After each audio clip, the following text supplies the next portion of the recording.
Okay, perfect. um, so yes, my name is Virginia Siegel. I am with Arkansas Folk and Traditional Arts, and we are a program of the Division of Special Collections within University of Arkansas Libraries in Fayetteville. So yeah, let's just do some introductions. I guess maybe Lori and Kara, do you want to briefly introduce yourselves, and then you'll talk more, and then we'll go around the table? Sure. My name is Kara Flynn. I'm the Research and Educational Services Archivist in Special Collections at the U of A Libraries, and I'll be talking to you more later. And I'm Lori Burrell. I'm Associate Dean for Special Collections. And then if you all around the table don't mind mentioning too, if you're a part of an organization or, you know, represent a group. I'll start. I'm Jonathan Rhodes with the, I don't know, lots of different things, but I'm glad to be here again for the second night of this. Grayson. I'm Grayson Bigger. I'm one of the administrators for this grant and with the Spring River Innovation Hub. I'm Judy Brown. I'm with the ACNA Arkansas Center for Arts Center, North Arkansas. Yeah, thank you. I'm not awake yet, sorry. And I've been in the village for 30 years. Hi, Becca Schaefer. I teach history at Highland High School. Nanette Doherty with the Arts Center North Arkansas and the Hardy History Association. I'm Robert Smith. I'm a city councilman here in Cherokee Village, and I've been a resident in Cherokee Village for 22 years. And I'm John Norbert. I'm jack of all trades, master of none. I've been here for about 22 years also. I'm Eileen Walton. I'm not with any of these groups, but I've been here 9 years. I'm Patricia French. I've lived in the Ozarks all my life, in Cherokee Village probably 35 years. I'm kind of like John. I'm not really a master of anything, but I have a long storied background in folk culture, in folk ways, that sort of thing. I'm Sandra Farnham, and I'm with the Arts Center in North Arkansas. I'm Marty Williamson. I'm with the Arts Center of North Arkansas. I've been here about 20 years, more or less, and came to find out more about what's going on here. I'm a former art teacher and just a teacher. Traveled all over the world. Not just teacher, teacher. Well, I'm just a teacher. I'm Cherry Quattrochi, and I'm with the Arts Center of North Arkansas, and I've lived here 13 years. That's Great. us. Great. Well, thank you all for being here. Before we sort of dive deep into content, I wanted to just briefly go over again, if my slides will advance. There we go. So last week, just for the benefit of those who were not able to join us in person, we had Rachel Reynolds, the director of the Arkansas Craft School, give us an overview of what is folk and traditional arts. And a lot of what we talked about was essentially that folk and traditional arts are the traditions around you that make life meaningful, and we all are experts of that. So her presentation was more about giving us a shared language to talk about folk and traditional arts, sorts of terminology that we use as Arkansas folk and traditional arts, and the terminology that folklorists and the Arkansas Arts Council would use, for instance. And then after we talked more generally about what is folk and traditional arts, we started an introduction to oral history. We talked about several different modes of documenting folk and traditional arts, which again, really boils down to the traditions in your community, those aspects of your community, that knowledge in your community that's learned person to person within small groups, not necessarily from textbooks. It's those things that make your community meaningful, from recipes and holidays and rituals and festivals to stories, those sorts of things. So one of the primary ways we document that is to do oral history interviews with tradition bearers, local experts, master artists, and so on and so forth. So that's where we went last week. I don't really have enough time to do more of a review of that. So for those who weren't able to join us, just please know that all of our content, including the recording and our PowerPoint from last week, are online. And I'll show you that link here in a second. But just to kind of orient us all again. Tonight, we are joined by Lori Burrell and Kara Flynn, and we are going to talk, we're going to finish up our discussion on oral history. And then I'm actually flipping the schedule. Then we're going to talk a little bit about the equipment that the City of Cherokee Village now has that you can use as community scholars to do oral history interviews. And then I'll turn it over to Lori and Kara, and we'll talk about, okay, you've done documentation, great. Now what? How do you safely store that? What is an archive? Do you want to work with an archive, or do you want to just create an archive for yourself? Those sorts of things. And then next week, Lori and Kara will join us again. And sort of the arc of that will be documentation. How do you safely store it? And then how do you share it with your community? So different modes of presentation or ways of making your content accessible, from really easy things to more ambitious projects. And I mentioned that all of the materials for this course are at this link here, and we can email it out to you all too. So again, if you weren't here last week, you can watch the recording and you can see our slideshow at this link. All of our handouts, everything is here. And of course, you can always ask me, you can always reach out to us too. And then just to, again, reiterate, this is our text for this course. Between week 1 and today, I asked that everyone read pages 1 through 17. And then between this week and next week, I'd ask that you read the second half of the book. It's really short, but it's a great primer. So that's pages 18 through 40. And this is available as a digital publication at this link. But again, it's also on our course website. So everything is there handy for you. Okay, so let's pick up where we left off. Just even for the folks who were here, to jog your memory, we sort of left off looking at the steps of conducting an interview. We were talking about how to structure your interview, how to ask questions, and different sort of tips and tricks in the moment. So picking up where we left off,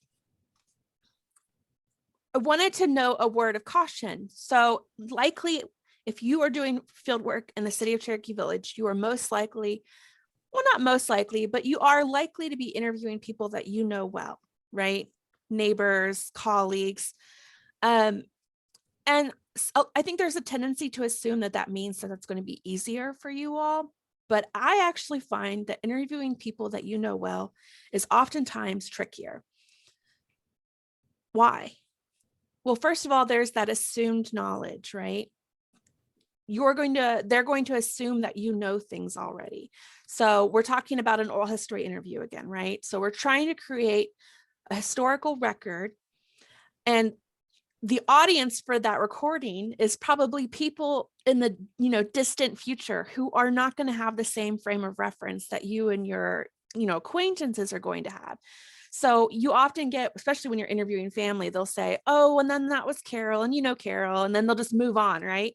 Well, you have to remember that when you're doing an oral history interview, the audience, the listeners are not going to have those references. So same thing, stories or jokes that only make sense to you and your interviewee. And then interestingly enough, you'll oftentimes, oh, it's going to be one of those nights where I can't talk. You'll oftentimes find out that people also are a little bit reluctant to repeat stories because they feel like you should already know them, and they forget that you're not their audience. The recording is the audience. So they might be reluctant to repeat stories, or in some trickier situations too, depending on your relationship to the person you're interviewing, they may not want to share stories with you. even though they might be comfortable sharing them with someone else. And so you also have to always keep in mind, not that you can do anything about it, but you always have to keep in mind sort of the dynamics of your age, your gender, your background, for the kinds of stories that people are going to feel comfortable sharing with you. And related to that, on the flip side, on your end, you might also be overly guided by what you already know about that person. So you might think, oh, I bet they have XYZ stories to tell. And so you might forget that there's probably some good stories that you don't know. So you need to remember to sort of still assume nothing, right? And let those stories organically bubble up. Any questions on that? And I apologize too for, I feel bad for if you haven't seen the recordings yet. I'm sort of diving in the middle, but I promise the content's all there. And my cat is desperately wanting to join us. Okay. So last week's session, and that was a little bit of a follow-up, was more about sort of being in the thick of the interview. So what happens after you've done an audio interview? So your booklet, and we talked a bit about this last week, but your text talks about having a release form or a donation form of some kind. And we talked about last week, even if you don't intend to deposit your interviews or donate your interviews to an archive, it's still good practice to create some sort of release form or donation form. So that way you have written record that you had permission to do the interview. That way, if you ever decide later to give it to an archive, well, you're going to make everyone's lives so much easier. But also, if you just want to use them for projects, you have that permission spelled out. And the folklore and folklife text that we're using for this class has examples of release forms in the back that you can steal from. Also on our course website, I included some of the versions of the donation forms, some of the kinds of forms we use with Arkansas Folk and Traditional Arts. So you'd be welcome to steal that language as well. But before you leave the interview, make sure you and your interviewee sign those forms. I can't tell you how many times I've gone home in a rush, so excited the interview's done, then realized we didn't. Maybe I got them to sign one form, but I forgot a form. Or more often than not, when I start to go to deposit things into an archive, I realize I got their signatures, but I never finished my parts. So make sure you sign. There's a couple schools of thought about this. In some places, they want people to sign a release form before the interview. But as we talked about last week, the thing with an oral history interview is you are asking questions sort of open-ended. And so your interviewee doesn't necessarily know what they're going to say until the interview's over. So I think it's unfair to ask them to give permission to that interview until they've already experienced it. The reality is that means that they can decide to change their mind after the interview's over. But honestly, that's okay, because oral history is a very personal kind of document, and we don't want any kind of coerced depositing into an archive if someone changes their mind. So that's all to say that make sure you have your interviewee sign the release form after the interview is completed. And then you can sign 2 copies together, so they have a copy before you leave, or you can, scan and mail them a copy later, but make sure they have a copy after it's over as well. Immediately, as soon as you get home to a computer, take your files off the recorder and back them up, because electronic devices are mysterious things, and I can't tell you how many times things just disappear from them. So back up your file. And in these kinds of cases, redundancy is not only okay, but preferred. So if you need to store it in a couple places or email a copy to yourself, do whatever you got to do so you have backups, because there is nothing worse than sitting with someone for 2 hours and then realizing you lost the file. Although actually most people I know in the profession have had that happen to them at some point. So don't feel alone if that happens to you. Make sure you send a copy of the interview itself to your interviewee as well, along with like a thank you note of some kind. And then you've got your files on your computer. The next part is to name the files. If you already know you're going to work with an archive in mind, find out how they like to have their files named. So you can say, you can cut to the chase and do the job for them. But regardless, just make sure you're consistent and clear in how you name your files. And if we have some more time to talk about that, I've got a slide on it, but it's sort of an extra if we have time. And then related to it, along with your release form, complete supplementary documentation as you have time. What does that mean? So if you're working with an archive, they might have additional paperwork that they'd like you to fill out. And oftentimes that's to collect metadata of both you and the interviewee. Some sort of metadata at minimum is good practice for you to record. That's a little bit about you and a little bit about the interview itself, where you did it, maybe even what equipment you were using. And that's because that helps both you and the archivist understand sort of the context of the interview and how to take care of it. And that participant information is important. I always give the example, my name's Virginia Siegel. My grandmother's name is Virginia Siegel. Anytime I called a bank in our small hometown, it was very confusing. Having a middle initial made a world of difference. Think about that for archivists. This Virginia Siegel versus that Virginia Siegel. So the metadata, which could be, biographical details about a person's life, or, where they're from, their birthday, things like that. Anything that they're willing to share extra is great. And at the minimum, if you take any photos, make sure you have captions or some sort of log of those photos explaining who took them and what's happening in them. Ideally, though, if you have more time, you could do a few pieces of extra documentation. And some of these are in your text, including an audio log. An audio log is a little bit like a table of contents for an audio recording. Every time the topic changes, you mark the timestamp and just a brief description of the topic. So that could be like, introductions. And at the 3-minute mark, we turn to talking about why the city of Cherokee Village was called that.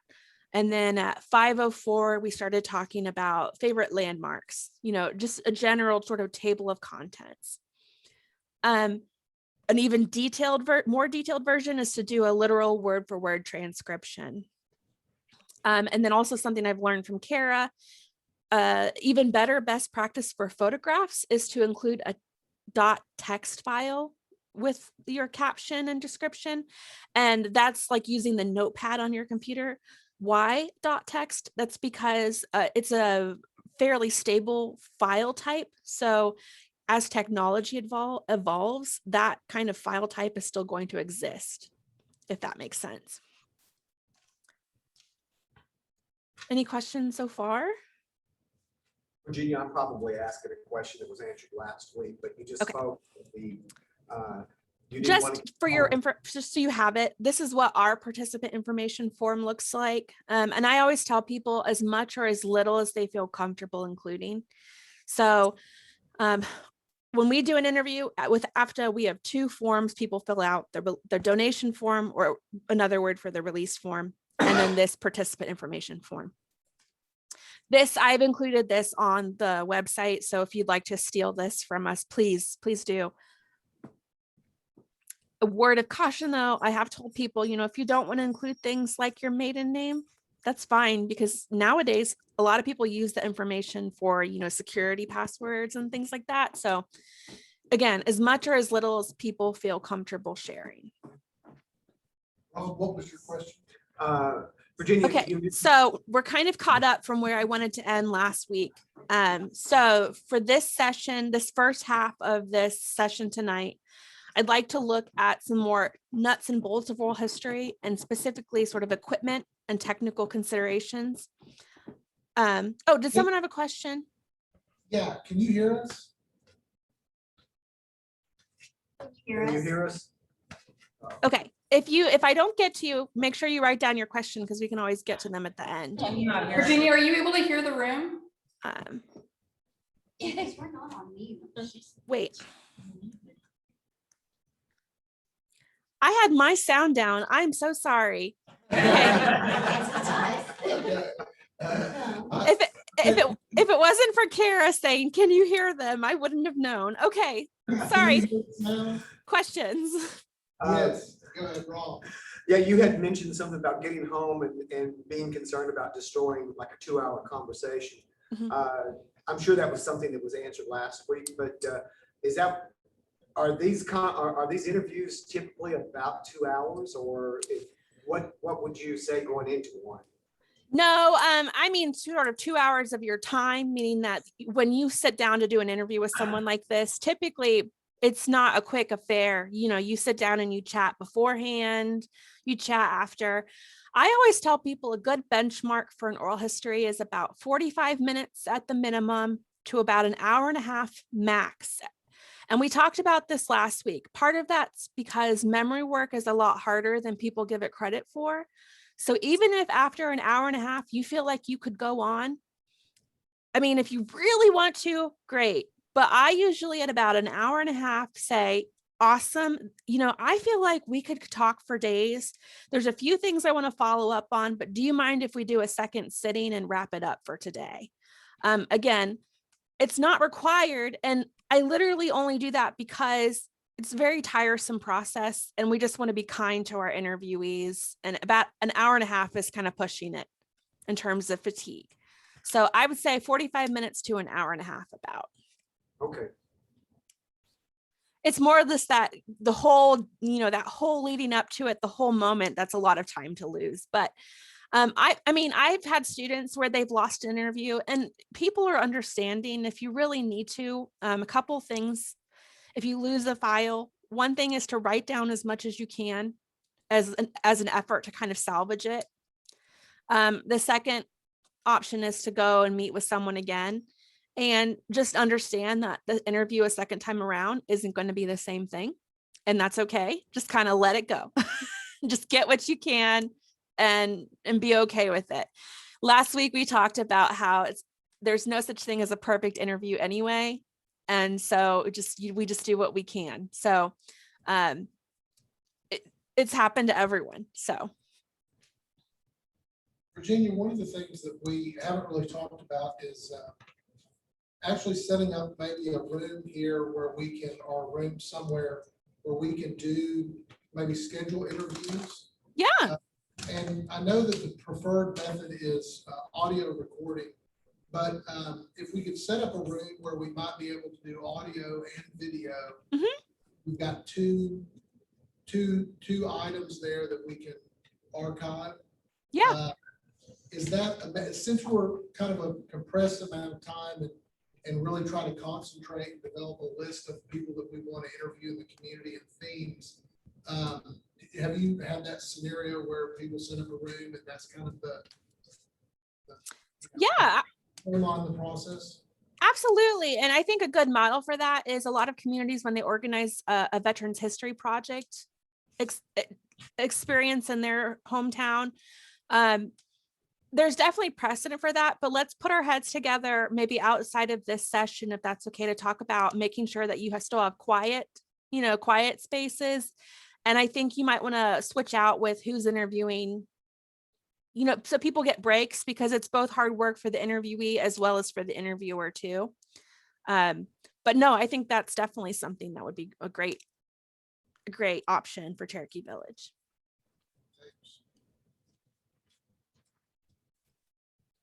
Any other questions? I swear I can hear this time.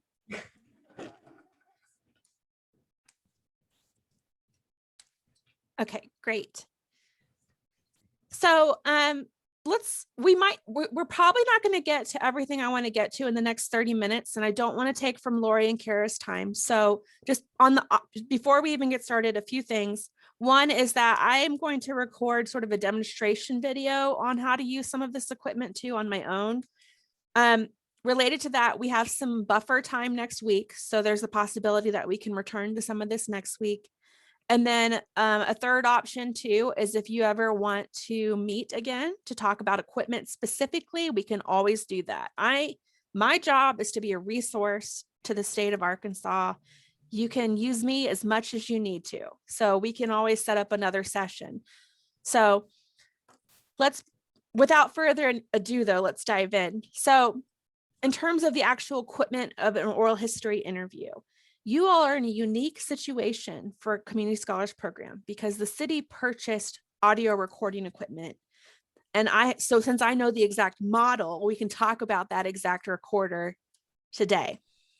But before we do, a few things to note. Whether you use these specific recorders or your own equipment, one of the things you're looking for is whatever recorder you use, does it have a good microphone where you can really get good quality audio? And then can it create uncompressed files? Or sometimes they're called raw files. What that means, without me being an expert, is an uncompressed file collects a lot more data than a compressed file. So what is an uncompressed file? For audio, that would be a WAV file. You're probably more familiar with the compressed version, which is an MP3. So an MP3 does not have as much data and therefore is not as high of a quality of a file as a WAV file. So if you needed to do an interview in an MP3 format, it's not the end of the world, but archivists are going to prefer raw or uncompressed files.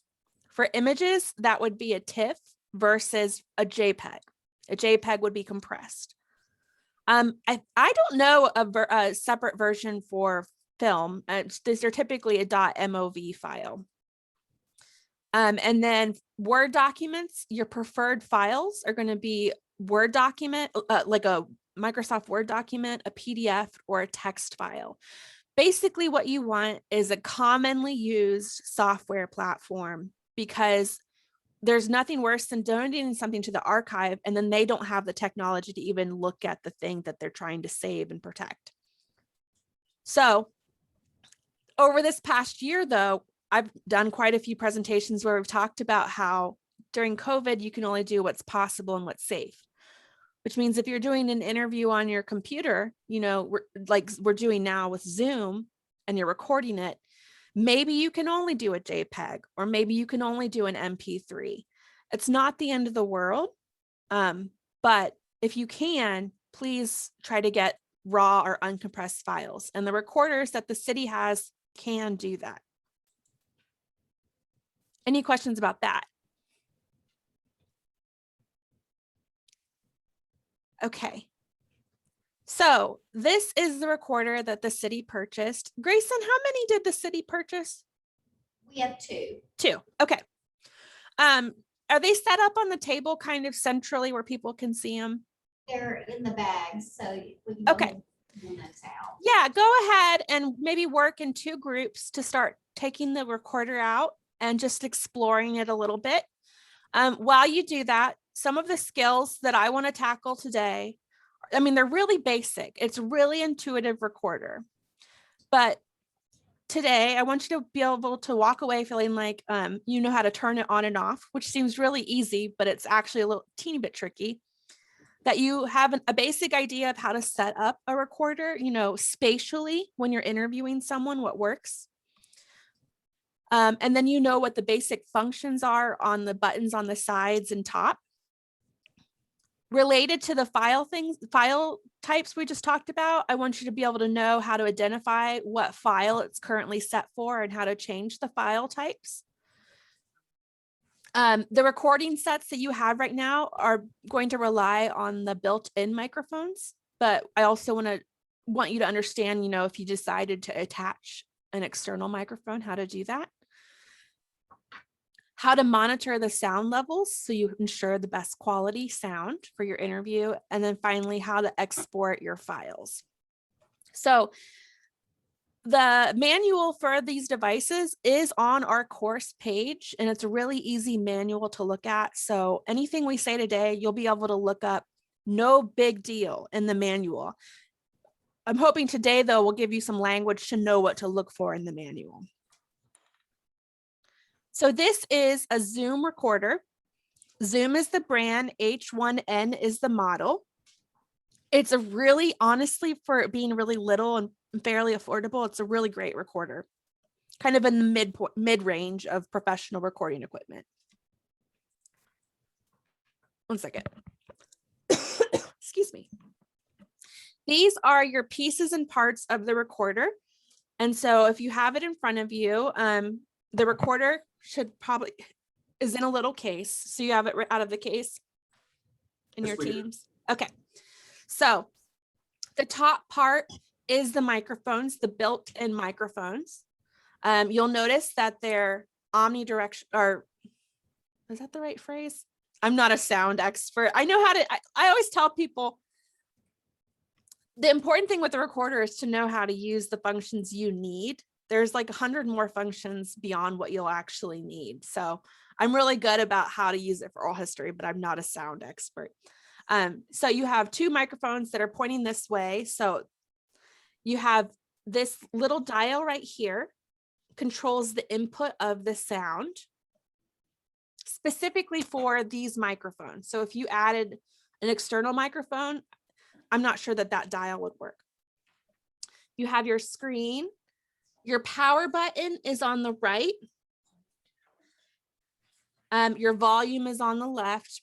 But on this front part, the thing that you're going to want to know most is this circular button is the record button. That's the most important part of that recorder. And we'll talk a little bit more about that in a second. Just to orient you to the sides. So on the left side, you've just got the volume and the line out. Line out means that whatever you attach to it, the sound is coming out of the recorder. So if you want to listen to it with the record, while you're doing an interview, if you want to listen with headphones. Sorry, I couldn't hear what you said. You would put them in line out. Yeah, Siri. Line in means that sound would be coming into the device. So that would be in the case of if you have an external microphone you'd like to use. An example of that would be like a lapel mic. You would do that into line in. So on the right side is where you put the SD card. You'll notice that it takes a micro SD card. So it says little SD cards. There is a trash button, which I probably would never use. And then this is your power button. Now that, assuming your the devices have batteries in them already, you might check the back. Ours is up and running. Okay, great. Yeah. So you got it up and running. So you'll know that you have to sort of slide it and hold it just briefly enough for the screen to start going. If you slide it to the right though, where it says hold, the purpose of that button is to lock the buttons. So for instance, if you're recording on the move and you're moving, you don't accidentally jostle a button, the buttons are locked. Likewise, if it's off, you can hit the hold button. So if you have it in your pocket, for instance, it doesn't accidentally turn on and waste battery. And then that bottom part is the power slot where you put the AC plug. Okay, so does everybody have the two recorders on? Yes, okay, both on. Awesome. So let's look at the screen itself. So the top left is the file that you're currently recording on. So if the recorders haven't recorded anything yet, you might not see something there. Go ahead and hit record if you'd like, just to play with it and see what it looks like. It should generate a file name on the top left. And if you look closely, it says .wav. Well, that's a really easy way to immediately know that your audio recorder is recording in an uncompressed format. The other way you could check what kind of format the file is that very bottom left section. See on the screen or on the PowerPoint where it says 44.1K 16-bit? Yes. That is a version of a WAV file. And I'll show you a chart here in a second of how that sort of fits in a scale of different audio files. If you wanted to change the type of audio file, when it's not recording, you can hit audio and you can cycle through different options. And if you cycle through them, you'll see that it gets to a point where it says MP3 even. So if you needed to do an MP3, you could. Why would you do an MP3? it takes up less storage space. So if you only had a really small SD card in there and you needed to sort of get the most out of it, that would be an instance where maybe you would want to do an MP3. I would stick with 44, the default, the 44.1K 16-bit wave. That's what I always use. I'm not an expert. It's just what I always see as a good one to use. So I would stick with that if you're using this device. Okay, related to that, you'll see the SD sign that lets you know that there's a memory card currently in the device. The counter is what shows you that time's elapsed. When you're not recording, it has a number there, right? So if it says, I have a 32 gigabyte SD card in here, so it says 50 hours. I've got 50 hours of empty space on my SD card. Once I hit recording, it starts counting up.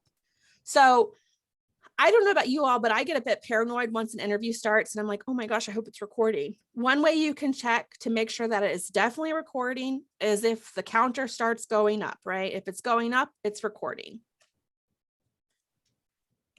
And then related to that, what are these little bars underneath the counter? Those are telling you how much audio is coming in through the microphone. And I think I've got a slide for that. Yes, I do. So let me actually go ahead into that slide. The way you can adjust those bars manually is through that little dial. If you would like to, you can have what are those bars? The bars are the amount of audio information that's coming in. And what you're trying to avoid is being too low, which means it's not capturing enough noise, but you're also trying to avoid it being too high, which is called clipping. And if something's clipping, what you'll see is it's hitting sort of the edge of its limit. And it also warns you by having a little button flash. If you clip too much, it also creates it's really hard to listen to as well. So what you want is kind of that sweet spot where it's not low, but it's not reaching its max. And most sort of seasoned recorder, like audio recorder users or historians, like to manually check that themselves. So they will kind of, as the interview's going on, adjust depending on someone's voice projection or the sound around them. But if you're a little unsure about that, you can always hit that very far right button. Let me go back to it's the little row of buttons below the screen, the far right one. If you click auto level and push it till it says on, your device will do that for you. Now, I'm just letting you know, sort of best practice, if you're a professional audio recorder user, they like to do it themselves because the auto leveler isn't perfect. But for y'all's purposes, I'd say auto level, because then you don't have to worry about it.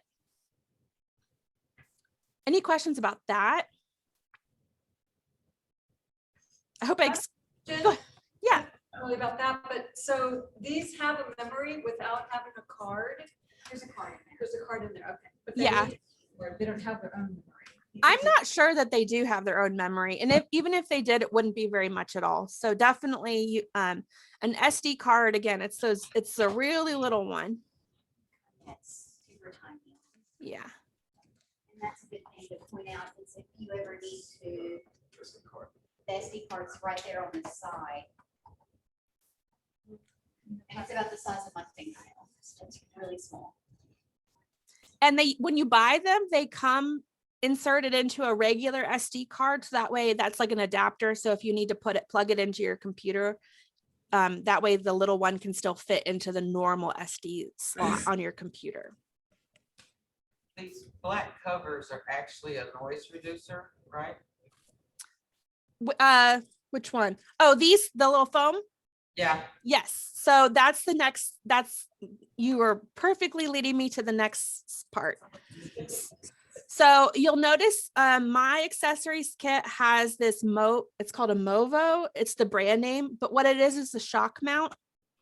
And the purpose of that is when it's sitting on the table, it absorbs any kind of movement from the table. So if we're like moving our hands on the table or, using a pencil, anything that's creating vibrations on the table, it's absorbing that. So that way it minimizes that extra sound.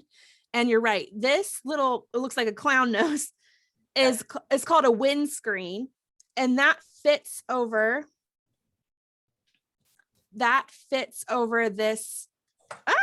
this microphone itself. And same thing, you don't necessarily have to use that when you're inside. It's called a windscreen because like quite literally, if you're outside, it helps block a lot of the noise of extra, wind. But I almost always leave it on because it helps to have that extra sort of sound buffer. So the accessory kits do come with this tripod. And so I'll talk about this here in a second about how to set it up when you're actually in a space with someone. Let's see. And then this was that chart I was just mentioning that sort of gives you the full range of different kinds of file types from like the highest setting WAV down to the lowest setting MP3. Again, I would stick with that mid-range 44.1K. This is the chart literally out of the manual. So if you need to look at it, you got it. And then last but not least, before we fiddle with these for a second, is one of the things you want to keep in mind isn't just this equipment itself, making sure it's set up, but also where you physically place it in a space. So if you're indoors, I would make sure you place it near, even if you've got batteries, I always try to orient myself near a plug if I can, just to be on the safe side. And then if you've got one recorder like this, so I'm the interview and I'm interviewing one person, I'm going to privilege their voice over mine. So I would probably orient it in a way where it's mostly facing them. So if I say I'm the interviewee, it's mostly facing me and maybe a little bit angled towards the interviewer, but not catching their voice their voice is less important than the interviewee's voice. Now, how close you place it next to someone's mouth is going to sort of depend on some playing around with it. You definitely don't want it right next to their mouth. I always aim for maybe about a foot away. But one of the ways I find out if that's going to work is let me make sure I've got this. I do, there's this old school historian. I learned off of his VHS tape when I was in grad school about how to do oral history interviews. And so we always quote him in the field, but he called it playing the game, which is the night before you set the equipment up and you make sure everything works. And one of the things you can do is say, so you've got it recording and you're just playing around with it. I will say, okay, this is me about a foot away. Okay, this is me about 2 feet away.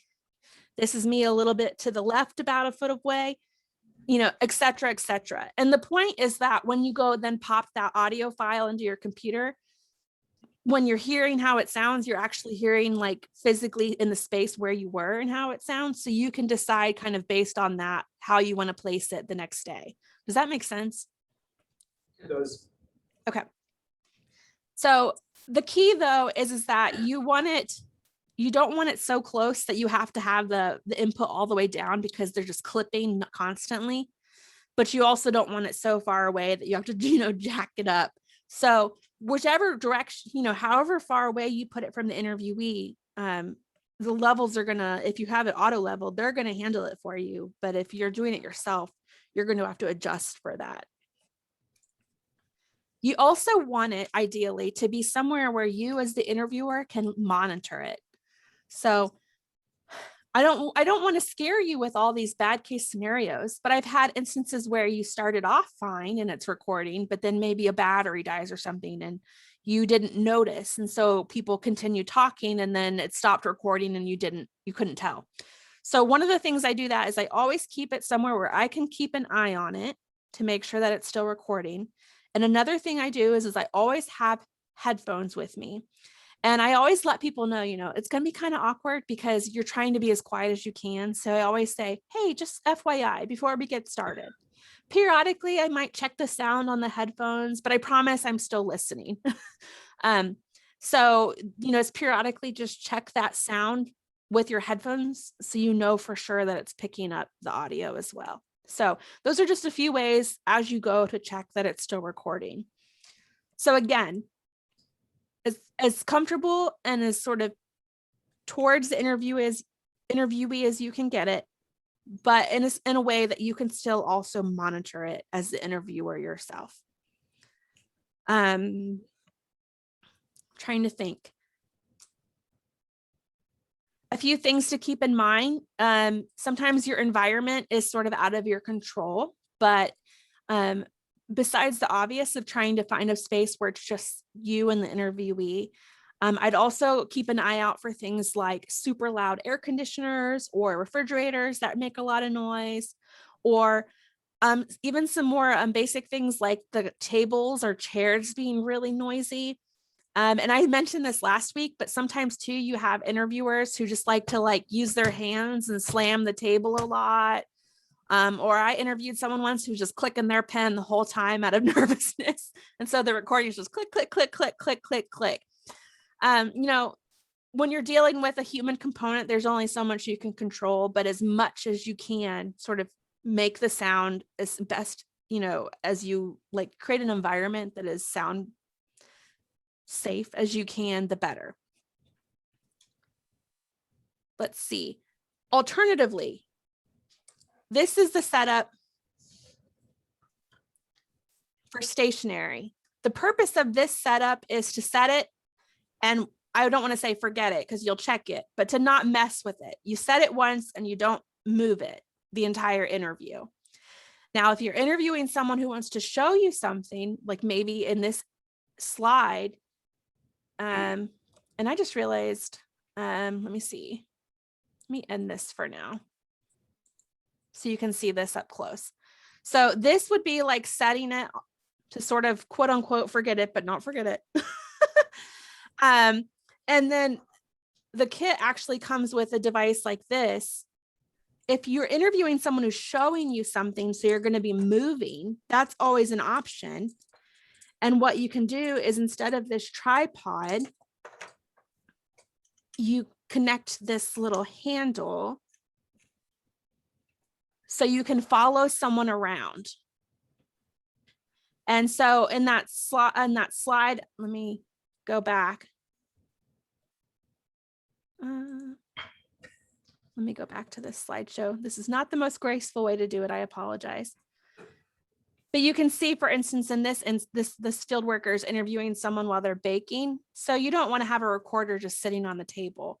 So you do have that option as well. Just know that no matter what you do, holding it like that is going to probably not be as better in terms of sound quality, but it works because sometimes when people are doing things too, so if you're interviewing someone about a craft, their memories are going to flow and they're going to have a lot more to share while they're actually doing it, because there's something to that muscle memory, right? That brings up memories and how to do things and how they learned how to do things and their tips and tricks of the trade and things like that.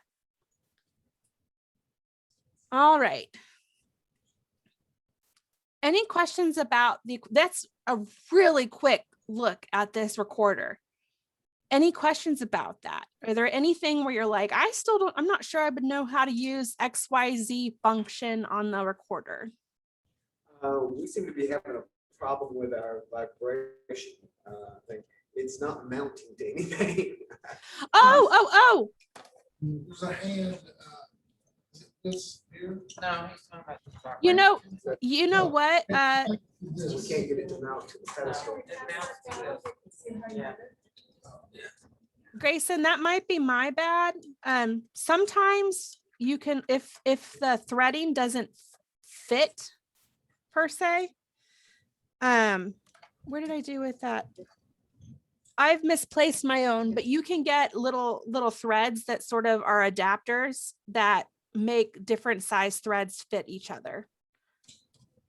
Oh, here it is. Here it is. Looks like what we're gonna have to do with this one. It's off just a bit.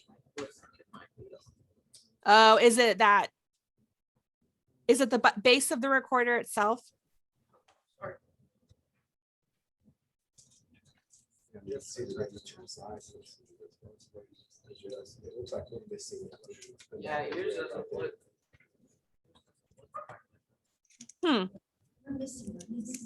Well, so now both of them are right there. Well, let me know if it's something. There's, yeah, this one thing is missing from this one. Yeah. Are we missing something? Yeah, we're Yeah, it missing looks like this. it. This one's got a black assembly. It looks like an adapter on it, and our silver one doesn't have that. So See the, the square adapter there at the bottom? This one doesn't have it.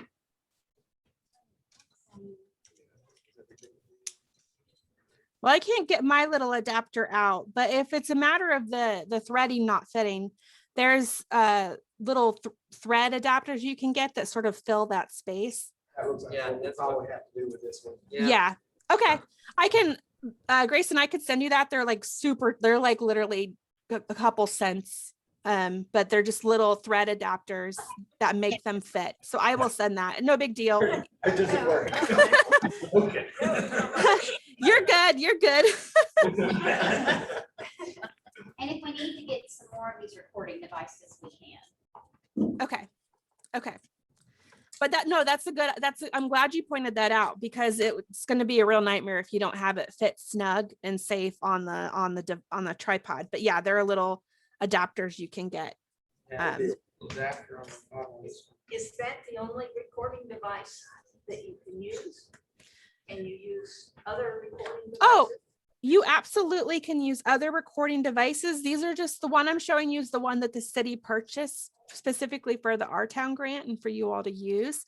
But like I said, you can even nowadays, smartphones even are pretty dang good.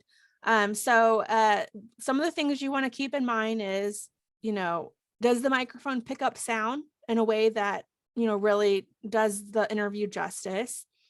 And you can even get things like, I got a little external microphone to hook up to my cell phone, so I could have my cell phone be a recorder in emergencies or in a pinch. And the other thing, ideally, and again, we're talking about ideally, is that whatever device you use, you can record it in a file format that's like a .wav or some sort of uncompressed file format.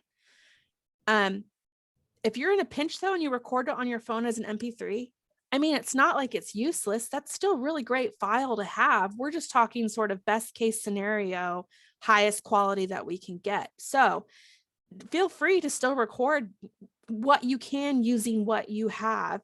Same goes when we were doing interviews through Zoom for COVID. We just had to use what we had.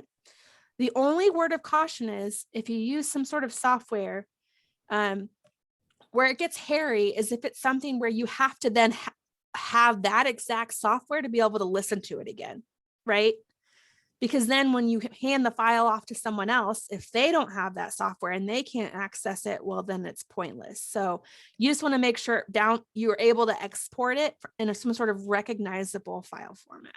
Does that make sense? It does, yes. So yes, you can certainly use other devices. And seriously, smartphones these days are great. But you're fortunate because these devices, though they be small, are quite fierce for their size. So these are, like I said, mid-range professional audio recording devices. So this will do the job, and it'll do a lot of the work for you in terms of sound quality. Any other questions on that? The tough thing about cell phones is remember that you want to put it on a setting where maybe people can't call you or things like that, so you're not interrupting the interview, because cell phones seem like an easy, convenient thing, but if you're someone who gets a lot of calls, it can be a challenge to get through the interview. Absolutely. Exactly. The thing I was thinking is that if you were where you ran into somebody that maybe you couldn't ever get Oh, again. yeah. Oh my gosh, yeah. In that case, you want to use what you have. Probably schedule them, but I've had instances where I thought, oh man, I'd like to record them. Yeah, in that case, I would definitely say your best bet is instead to just use what you've got, right? It's sort of weighing the risks, right? You could say, wait, I'll wait till I have a Zoom recorder, and then it never happens. So that wasn't the best option in the end anyway. So a lot of what I'm sharing with you, like I said, is sort of best case rules of thumbs, but out in the field, use what you have, and what you can use this knowledge to sort of use what you have to the best of your ability. All right, any questions about that? Okay, well, if you come up with any questions about this between now and next week, let me know, because we can definitely revisit this next week. And like I said, I also I'm going to try to record a tutorial on my own with this, so you can have sort of close-ups of me using this device too, just so you have something to refer to later. I haven't made that yet, but once I do, it'll be on the course website. So we can always revisit this. And if any of you want to schedule something one-on-one to talk about this, we can do that too. Do not be afraid to reach out to me to ask any kind of questions or anything we didn't cover in class. That's what I'm here for. So, all right. Well, we are literally at 7 o'clock. It's like I planned it. So I am going to turn it over to Kara and Lori. Before I do, does anybody need just a couple minutes break? Restrooms. Water. Is everybody comfortable with the two codes? Okay. Okay, well, I think unless anyone needs a burning break, just go ahead and take it, because this is going to be recorded. But I'm going to turn it over to Kara, and Kara, actually let me make you a co-host so you can do PowerPoints. All right. All right, it's all you, Kara. Oh, you're muted still.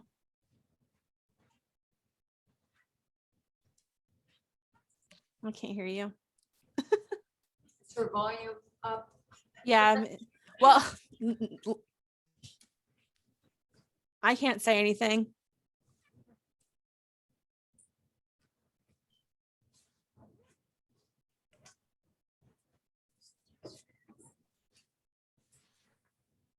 Okay, can anyone hear me? Yes, Okay, perfect. great.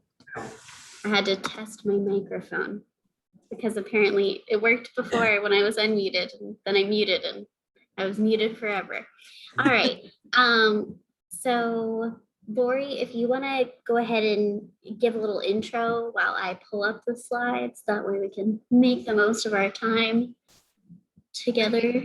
Great. Can everyone hear me? Yes, we can. Wonderful. Well, I'm delighted to be joining you for the session this evening. So I'm going to give just a little bit of an introduction to special collections. At least what I've heard so far tonight is kind of the before. So it seems like you're all primed to start doing your field work. And then Kara and I are going to talk a little bit about what the after can look like, you know, once you've gathered it and you think about what those next steps might be. So Kara and I are part of the Special Collections Division, which is part of university libraries over at the University of Arkansas. And our mission is to collect, preserve, and make available for research unique resources that document the human experience, much like we've been talking about tonight. And so the primary ways that we grow our collections are through select purchases, as well as through donations from individuals, families, and organizations like yours. And we have a number of different collecting areas that we focus on. One is on international education and exchange. Another is musicians, architects of Arkansas, as well, of course, as folk arts and associated traditions. We work with a number of researchers every year, a couple thousand, and the way they discover what we have in our collections is through online inventories or finding aids. And these are written descriptions of our collections. So if you remember what Virginia was saying a little while ago about metadata or information about your interviews, if you imagine large manuscript collections, there's an awful lot of metadata that researchers want to know about those collections. And so we have a team of people who work to arrange and describe them so that then researchers can come and use them. We also have a very active digitization program, and I'd be happy to send you a link to that part of our website. And so this is a place where you can go and see actual scans of the material that we've collected. And we have a number of different projects, and this is all freely accessible to anyone, anywhere in the world at any time through the library's website. We're currently open for in-person researchers who are faculty, students, and staff at the university. And we hope to be able to open to the broader public, perhaps in August. It'll depend on some of our staffing and as well as different COVID restrictions and things like that. I also just wanted to share a little bit about other ways that you can interact with our collections. So we've talked a little bit about digital collections and in-person research, but you can also come and see our exhibits. We have an active physical exhibits program. We've been on a little bit of a pause due to COVID, but we're looking forward to ramping that back up. And we also have an active instruction and outreach program. And so outreach are programs like what Kara is going to share with you this evening. And then we also work closely with our faculty and students to integrate our unique collections into the university's curriculum in support of research assignments and other endeavors. And so with that, I'm going to turn things over to Kara, and I'm happy to answer questions at the end. All right, can everybody see the slides okay? Yes. Yes, Okay, thank you. I have some screen sharing issues. All right, so like I said at the beginning, my name is Kara, and I'm the Research and Educational Services Archivist at the U of A Special Collections. And the sort of portion of my part of this Community Scholars Program is to talk to you a little bit about sort of archival best practices. So I've titled this presentation, Developing Your Archiving Project. But essentially, these are sort of the best practices that you would want to follow for any documentation that you're creating. So like tonight, you know, Virginia's talked to you a lot about like file formats for your different oral history options, audio, visual. If someone brings out a photograph during an oral history and you want to document that, as well as the kind of the sort of more project-based documentation that you'll create. So things like release forms, donation forms, things like that. So the sort of general flow of this presentation, we're going to talk about what an archive is and why you might archive your materials. We'll touch on the difference between primary and secondary sources. And then I'll talk to you about the main functions of an archive, which you can also sort of think of as the steps that you take in archiving your projects. And then we'll talk about options that you have for donating to an established repository. So you may decide to use this information to archive things within Cherokee Village that stay in Cherokee Village, or you may choose to place those items in an organization. Also, sorry if you hear my cat in the background. But I heard at the beginning a lot of people associated with the Arts Center of North Arkansas. So maybe some of your archival materials have to do with that organization, or the Hardy History Society Association, history group. Great. So an organization like that also might want to be archiving materials in addition to what's going on with the Our Town grant. So I bet some of you are probably already familiar with the idea of an archive or archiving. So before I just spit out a definition for you, I wanted to ask you all what an archive is. So given what you kind of know or have experienced, what would you say an archive is or does? But everybody answer at once now. to preserve something you don't want to lose. Definitely. That's a big part of archiving. Anybody else have anything to add? I work in software and higher education software, and for us, it's a historical record of something that existed at some time or other. It gets archived at some point. And it can be used for reference for other things. Exactly, yes. So that is pretty much covers the sort of 2 points that I have on this slide, which is basically that archives can refer to the materials. So those archival sources that you would reference for, some kind of history project, or if you had a question that you wanted to answer. So they can be materials that are created by a person, a family, an organization. They can also be an organization unto themselves. So for example, the University of Arkansas has our university archives. So it is an organization, and it can be also a physical space, but it doesn't have to be. So all of those things, all those definitions sort of fall under that umbrella term of an archive. And then why archive? So you guys had already mentioned, to preserve things for reference purposes, for research. So all those things are true. I have some other reasons on here. So documenting history for future generations, preserving documents and artifacts, sort of the folklore side of things and folk art side of things, preserving and passing on stories like you will with oral histories, and similarly preserving and passing on traditions. It's another thing that oral histories are really great for providing that kind of documentation that you can then preserve. So I always like to do a bit of a primer on primary versus secondary sources when I'm talking about archives, because archives can include both of these types of sources. So I know there's a history teacher in the room, so they're probably already familiar with these terms.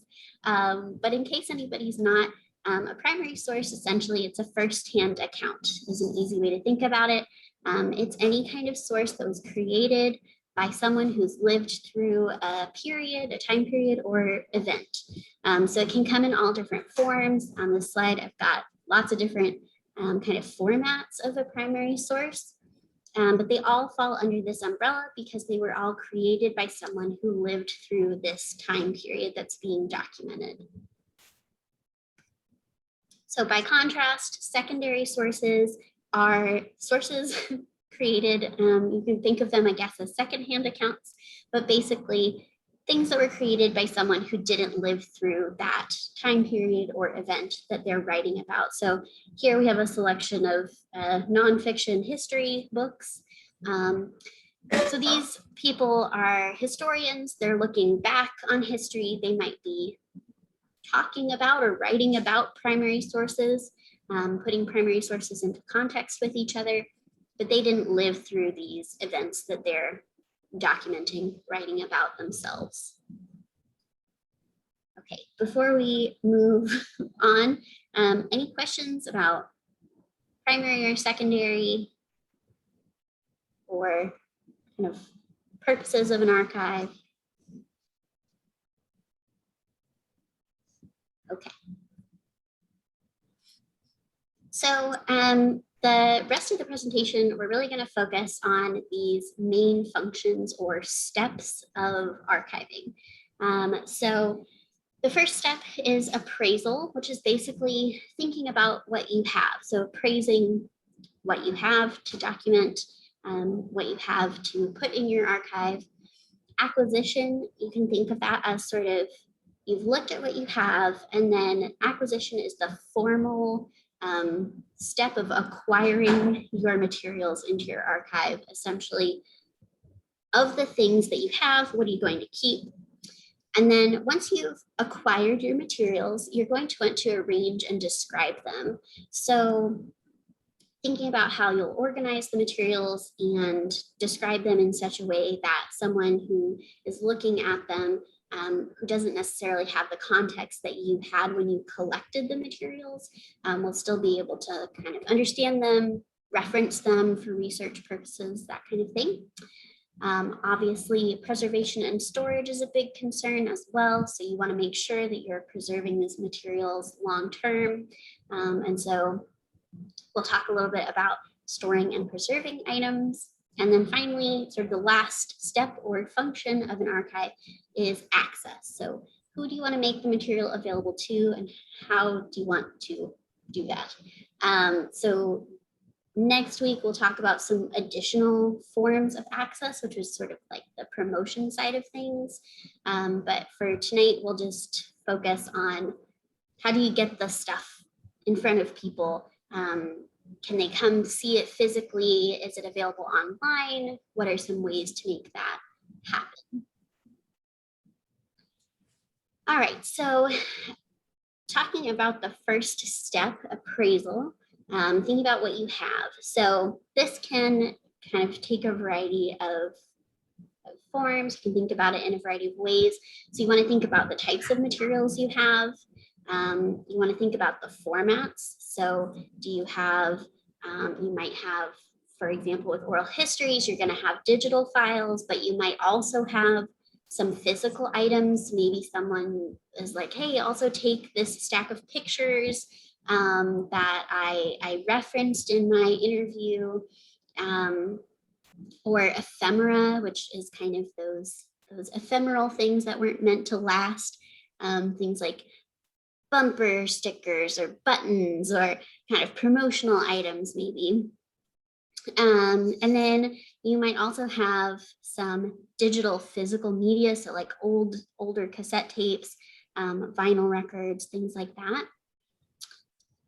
Additional things to consider when you're in the appraisal phase would be the condition of the materials. So are they in a good enough condition that you will be able to preserve them physically? Monetary value is something to consider as well, especially if you're going to pursue donation later on. Sentimental value. So does this have a particular kind of value that you can't quite describe in any other way, but is meaningful to a family or a community or an organization? And then research value. So again, the idea that someone might reference this in the future for the purposes of researching, you know, an organization or a family or a community. So while you're in the appraisal phase, sort of the main task that you will do is to do a brief survey of your materials. And we've got a little like survey kind of worksheet guidance on the course website. So if you at a later date need to come back to this and do some archiving of your own, that's available online. But basically in a survey, you're going to sort of take down what you have. So what types of materials do you have and where are they stored? So you want to think about both the physical storage and the digital storage. Then you will review your notes and figure out what items have those various types of values that I just talked about.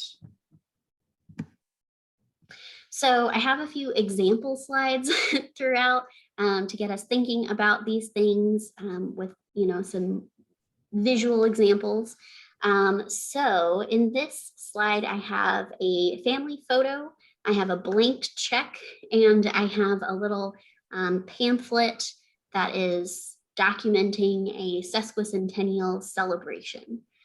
So if these were items from your community or your family or organization, anything that you would archive, if you were looking at these items in the appraisal phase, are there any items that you would choose not to archive? And if so, what would your reasoning be?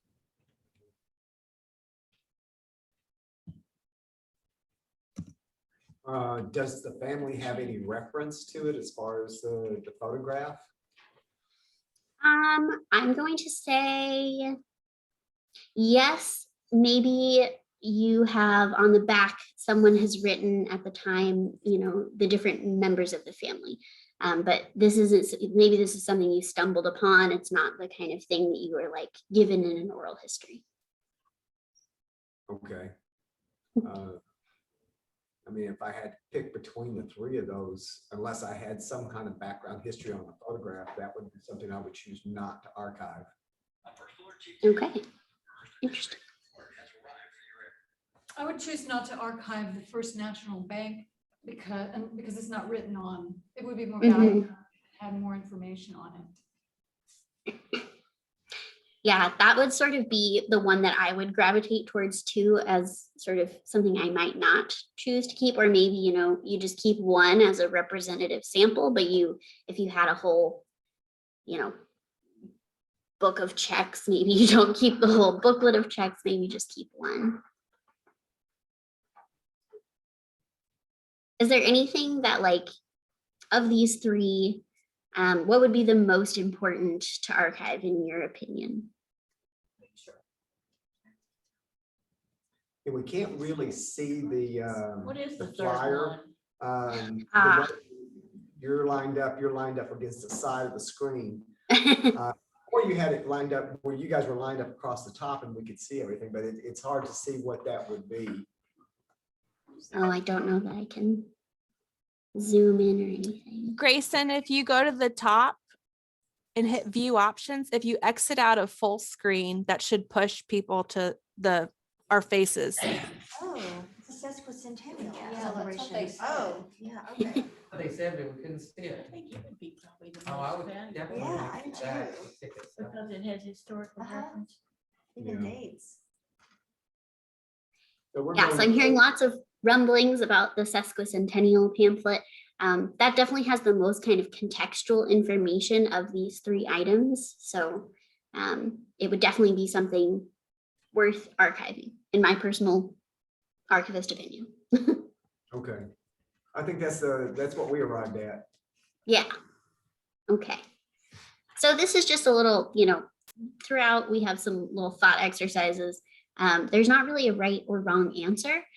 It's really about making sure that the documentation that you're preserving is going to be representative of whatever group it is that you're trying to document. So if it's a Cherokee village as a whole, if it's maybe one family's history, or the history of an organization within the community, you just want to make sure that you're kind of thinking long-term about if I was trying to research the Arts Center of North Arkansas 50 years from now, like what would I want to have access to? All right, and then this is just sort of another visualization of what goes into figuring out what you're going to formally acquire. So you'll have been thinking about these things during the appraisal phase, but you can think of acquisition as the final decision-making point. And you have to sort of weigh all of the different factors into your acquiring them into your archive. So balancing the storage needs with the condition of the materials, with their monetary or sentimental or research value, the various types of values. So for example, if you had a limited amount of storage space or limited funding to preserve materials, you might have to prioritize certain things over others. So those are just some things to be aware of. So now you have, oh, my cat is now playing with cat toys. So we're assuming now you've gotten through the appraisal and acquisition phases and you're ready to arrange and describe your materials. So you've gotten rid of all your blank checks and you've saved all of your pamphlets. So when it comes to arranging and describing, archivists have some kind of principles that they generally follow, but for individuals or community archives, I always advise that you choose to organize and describe them in a way that, again, that makes sense for the group that you're preserving them for. So I have an example here. It is a fake collection. It is the Smith family papers. So this is a collection of materials of various types of formats documenting the Smith family from 1790 to 1960. They were very good record keepers and we have lots of documentation of their family history. So there's lots of different ways that you can organize and describe a collection. You could do by format, you could do it by person, you could organize it chronologically, or if there were sort of multiple organizations represented in a collection, you could do it that way. Or if there were sort of different themes that were a part of maybe a family collection or an organization, you could do it that way as well. So in this little example, I've kind of broken it down into a variety of ways of organizing. So first I have series, which would be, in this case, it's by format. So we have correspondence all together, we have diaries all together, and then we have financial records all together. But then within my sort of chunks or series, I've organized it in different ways depending on the type of materials. So for correspondence, I've organized it chronologically. So we have different groupings of letters from different chunks of years. And then for diaries, we had two people's diaries. So I've put all of David Smith's diaries together, and then I've put all of Sarah Smith's diaries together.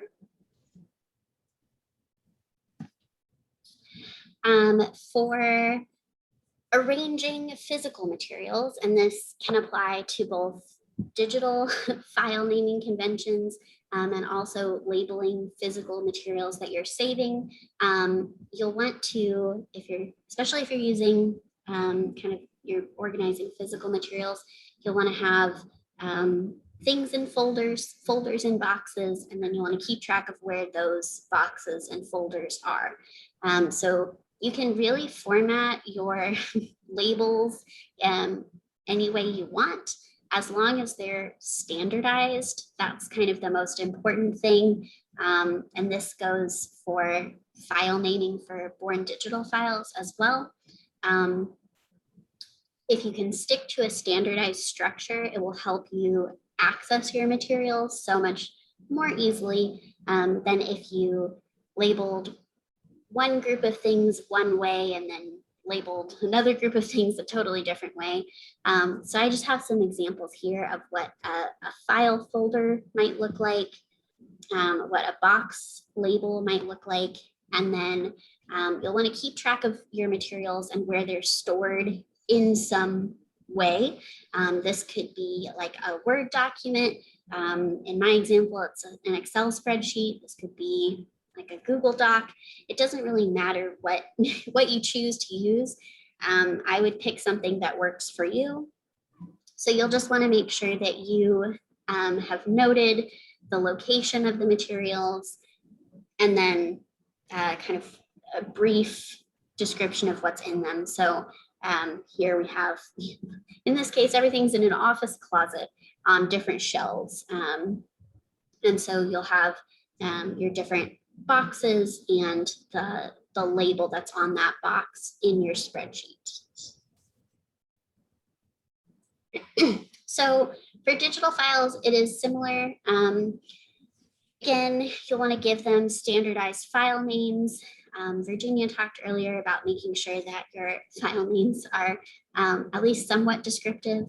So like the issue with 2 Virginia Seagulls, maybe you put a middle initial in your file name just so that it's clear whose materials these are. You can also tag photos with names of people and descriptive subjects. So again, that can go in a TXT file that is accompanying the photo if it's in a digital format. And then you'll create a directory and folder structure on your computer to organize the files you've selected. And it really follows that same kind of tree structure that a physical collection might follow. So you'll have your main folder and then a series of subfolders. Whoops, skipped ahead. And then just for your own reference, similar to the way that you're going to make a kind of listing or spreadsheet of where your physical materials are, you'll want to write a brief description of your directory structure and the files that are in that structure, and keep that in like a Word document or a Google Doc, outside of your computer or hard drive, wherever your file structure is living. So once you've arranged and described, one of the later steps is to preserve and store your materials. So in terms of storage, there are some general things to keep in mind with physical materials as well as digital materials. So you'll want to definitely avoid heat and moisture, which can be hard in Arkansas. And then you'll also want to think about the kinds of boxes and folders you'll want to use. Ideally, you want to look for boxes and folders that are acid-free or archival. And then you'll also want to think about like, where are you going to put the boxes? Do you have shelving? Is the shelving indoors and not in like a garage or a basement? For paper and photos, like I said, you want to look for acid-free folders and boxes. That's the ideal situation. And then also, if you have photos or documents that are in really fragile condition, you can get acid-free Mylar sleeves online. Those are kind of, it's not plastic, but they look like plastic sleeves. So we'll talk a little bit more, and I'll show you some examples of different kinds of storage supplies. But ideally, you want to look for anything that says acid-free on it. For digital materials, you'll want to have storage in different places. So a hard drive, an external hard drive, cloud storage, all of those are good options. And for preservation purposes, so especially if you have some fragile materials, you could scan those so that you have a digital copy or an access copy. You might want to, get a camera so that you can take photos. And then again, you'll want to create file naming conventions for any additional like preservation copies that you create in a digital form. Now it won't let me go forward. Okay. So a little bit more about digital storage. Virginia mentioned this as well. The more copies, the better. So you want at least 2 copies of any file, so that you can have sort of your backup copy, or if you're working with like a raw version of a file and a compressed version, you'll want at least those 2 copies. And then you'll want to keep copies on different media. So you could have one on your computer and then one on a DVD, CD, external hard drive, thumb drive. You could have one in the cloud. So there's multiple different types of cloud storage, including Dropbox, Google Drive, Box. It's sort of up to you, but you definitely want to have at least 2 options. And then you'll put a copy of your file inventory with your, important documentation. You'll want to keep that secure. And then because technology evolves so quickly, and also because digital files can degrade over time, just in the same way that like a physical piece of paper can degrade over time, you want to check your files at least once a year to make sure that you can still read them. Virginia talked a little bit about that already, so I'm not going to go into more depth with that. But then you'll also want to create new media copies every, I would say even 3 to 5 years to avoid data loss. So that would be something like if you put something on a thumb drive 3 years ago and you're doing sort of a review of your materials, you'll want to migrate that to a new piece of media. So a new thumb drive or external hard drive every 3 to 5 years.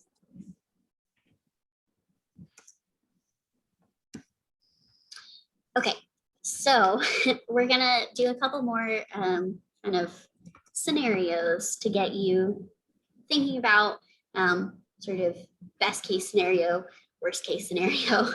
In terms of storage, we have 3 different storage situations in this slide. We've got some stuff in a garage. We've got stuff in what appears to be a formal archive, and we have some things in a shed. So in your opinion, given what we've just talked about, what would be kind of, how would you rank these? What would be the best option? We'll go with The two. worst option? I think we're unanimous. I think we got that one. 2 is best. What would be worse? 3. 3. 3, yes, correct. The 3 is our archive system in Arkansas. Yeah, from us, like, Yeah, well, 3, no, it's some a, problems in Arkansas are, you know, community control. and all that stuff. Our collector we have. yeah, so 3 is definitely the least secure. It's outside in a shed. The shed is not insulated. At least in a garage, it's a little bit more insulated and protected from the elements. All right, so this next slide is thinking more about your boxes and folders storage. So of these options, and these are all things that I pulled from Amazon about this time last year, what do you think would be sort of the best type of storage and the middle of the road and the worst type of storage? One would be best. What is 1? It's a linen archival quality storage. Keeps the light out. That's fancy. Keeps the light out, the Acid-free. moisture out. Ooh, 2 is that's- probably the We've worst discussed because it's 3. gonna absorb all the moisture in the air. And 3 could go either way because if you get moisture in it, you're sealing it in with that box. Anyone else have other I think Judy covered it. opinions? Okay, so I would organize them a slightly different. 1's definitely the best. We see that it's archival. It says it's acid-free as well, because sometimes things are labeled as archival, but they're not truly archival. I mean, anything can be sold on Amazon, so. Yeah. 3, I would say, is actually the one you would want to avoid the most, because plastic leaches chemicals, and it's called off-gassing. So basically, as plastic degrades over time, it releases chemicals, which is called off-gassing, and you don't want that. So although the banker's box, storage box number 2 is not ideal, it's not acid-free as far as we can tell from this Amazon description, it is not going to leach the same kind of chemicals that a plastic bin would. So especially if you're not able to store things in a like indoors, I wouldn't even say that's climate control, but if it's in a shed or a garage and it's in a plastic bin, and it gets hot, that will kind of speed up that off-gassing process. So that one's a little tricky. They'll also dry and crack. Yeah, they could crack as well.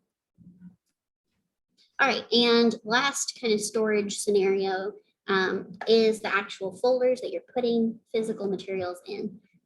So we've got 3 options. What do you think are the best and worst options?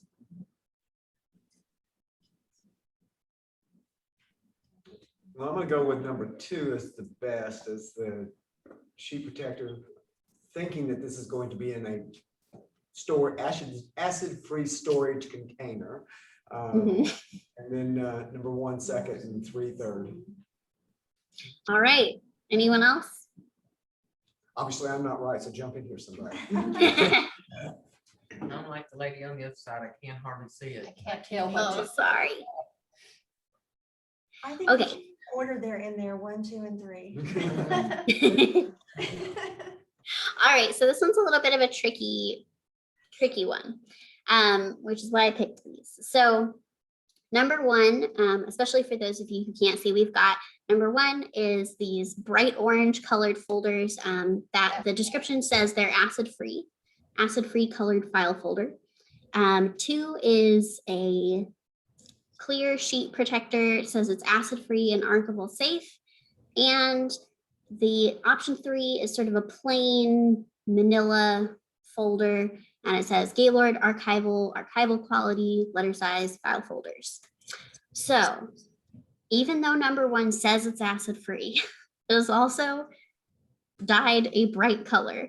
I would say, even if you can't find folders or afford folders that are acid-free, because they can get pretty expensive, I would go like the most basic is probably your best bet. Avoid things that are dyed bright colors. Even though this Amazon description says it's acid-free, the fact that it's got such brightly colored ink, I would just avoid that. It will fade over time. It could kind of leach onto your documents. You don't want that. So options 2 and 3 are really the best bet. They just do sort of different functions. You've got your acid-free kind of, it's a polypropylene sheet protector. So that would go ideally inside of a folder. And so these are both great options. They both are acid-free, and Gaylord is actually an archival supply company.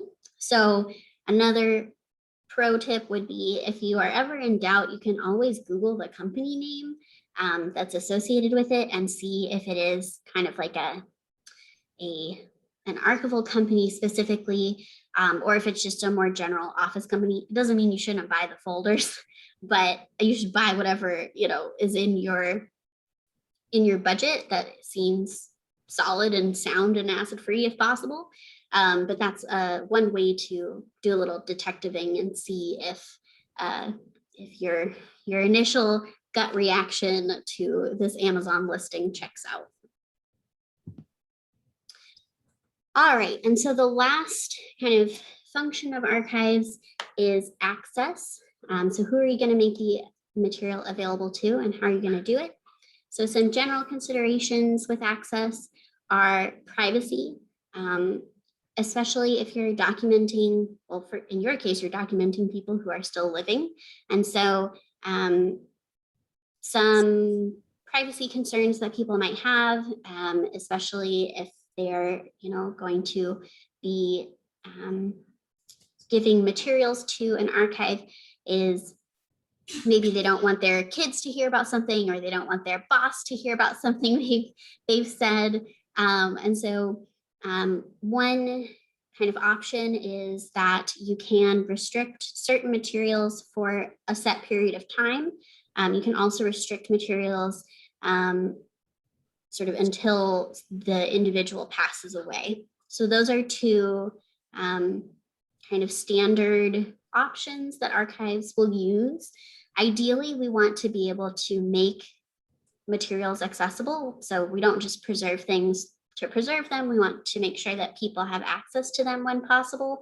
But you also want to balance that with privacy concerns. And then you also want to think about, how are people going to physically access your materials? Do you even want them to physically access your materials? And if not, how will they access them online? So for kind of digital access purposes, you can digitize materials by scanning them or creating collection descriptions. In the field of archives, we call these descriptions finding aids. They aid you in finding the materials that you're looking for, but they're basically a brief description of what's in the collection that you're looking at. So this would include some biographical information about the person, or sort of a historical note if you're documenting an organization. And then you would also maybe have certain subjects associated with that collection. So, maybe it's focused on art, and it documents North Arkansas. And so you could have a couple of different subjects associated with it. That would help people figure out if it's, you know, what they're looking for their research. And then you would also have your listing of all the boxes and folders. And if you had the time or inclination, you could even list the items that are in the collection. Sort of depends on the scope of the collection. If it's a really huge collection, you might not have the time to outline every item in the collection. Then you might just say, folder 1 is letters from 1960 or whatever. Again, cloud storage can be a good way to facilitate online access without having to create like a full-blown website, although that's also an option.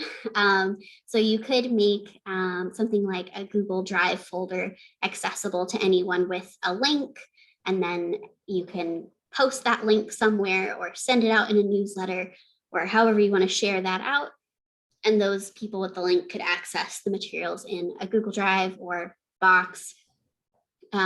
Google Drive and Box are free up to certain gigabyte limits.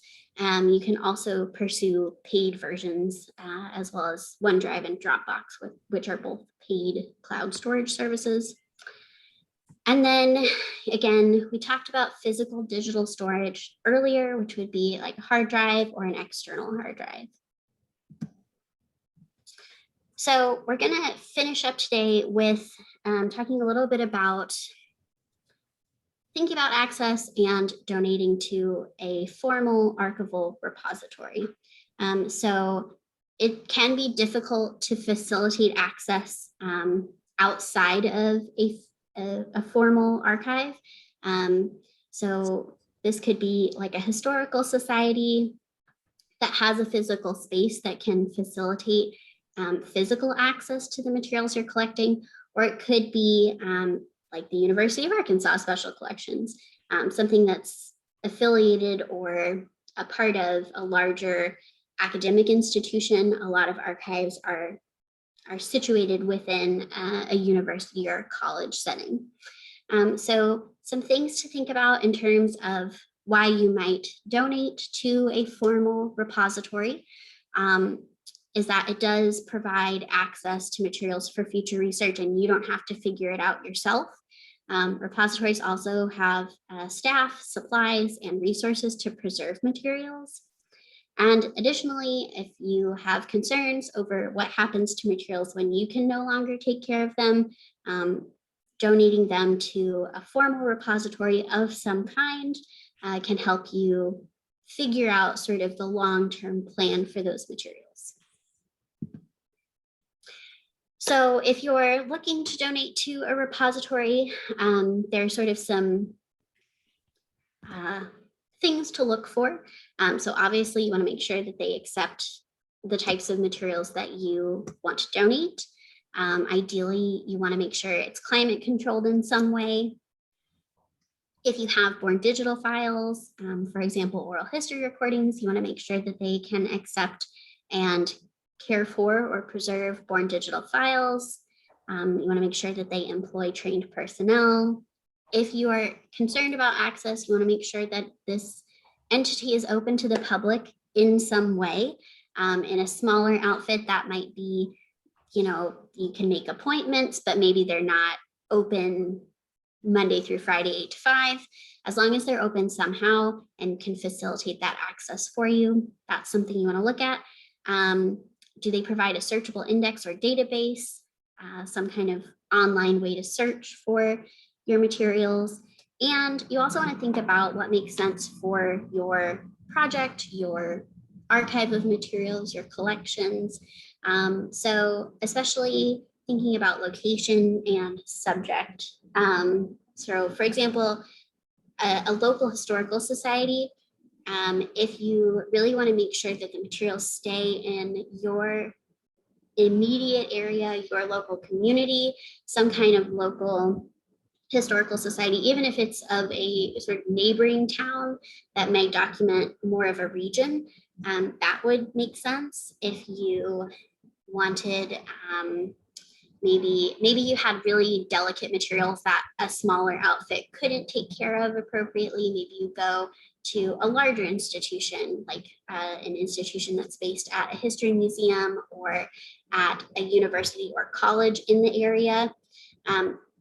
We generally want to avoid trying to donate stuff to an institution that's way outside of your local area. So, you know, I wouldn't call like Harvard and ask to donate materials from North Arkansas to some out of state, really far away institution, simply because it makes accessing those materials for someone in the local area a lot more difficult. So while, you know, a larger institution out of state might have more resources, it also is going to keep people from the sort of local community from being able to visit and see those materials in person, if that's something that you are particularly concerned about.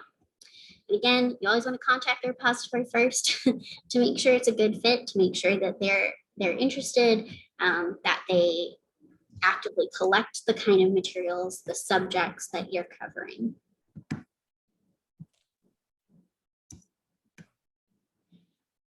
So a couple of other kind of higher level issues to consider are, well, there's a bunch, but a quick rundown. So something that I call fraught histories. A lot of times, sort of traditionally, we might think about this in terms of like Native American communities whose materials might have been taken without their permission and collected by a museum or an archive. This could also apply to like African American communities who maybe their voices haven't been actively collected by the local university archive, and they don't feel comfortable donating their materials to a space that they don't feel is representative of them or is welcoming, or whatever the case may be there. And so that's just something to be aware of. It probably applies, well, actually, I don't know. I can't say one way or the other if this would apply for some of the materials that you're collecting, but it could. And so making sure that you have a good understanding of the desires of the community or the people that are represented in the collections, to the extent that it's possible, is an important factor in figuring out, you know, do you donate? Where do you donate? There are some ethical implications with that. So making sure that you, in fact, are the rightful owner of the materials, or that you have secured permission to donate. So in the case of like an oral history collection, you want to make sure that you do have those signed release forms, and you might revisit the idea of donating with the individuals who've previously released their oral histories to you, if they did so without an understanding that those might eventually be donated to a more formal repository. So that kind of also covers a little bit of ownership, but there are different models for ownership. And just because you have donated your materials to a formal archive doesn't mean that you have to give up all ownership of the materials. So there's some ways that you can navigate that if an archive is willing to discuss that with you. So maybe you donate copies of materials and you keep physical materials until a set date or until you've passed away or something like that. Access is another thing. So you want to make sure that the materials are going to be accessed in a way that you are comfortable with, or that you want. So if you want to have your materials be more widely accessed, you want to make sure that you're clear about that.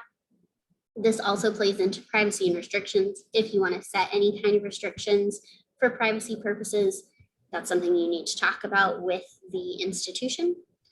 Just because you donate your materials, it doesn't mean that you donate copyright along with them. So that's another issue to think about.